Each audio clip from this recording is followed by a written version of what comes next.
من العراق ذهبت للعمرة.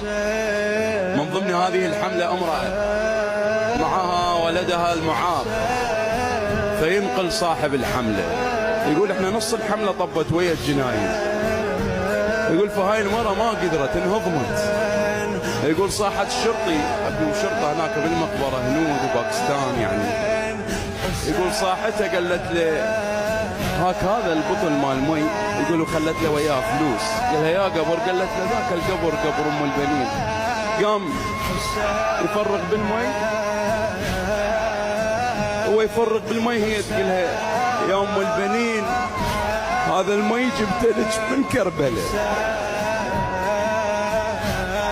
يقول الحمله يعني صاحب الحمله يحلف ويتكفر، يقول سمعنا أنين من القبر وكأنها تنادي وولدا وعباسا.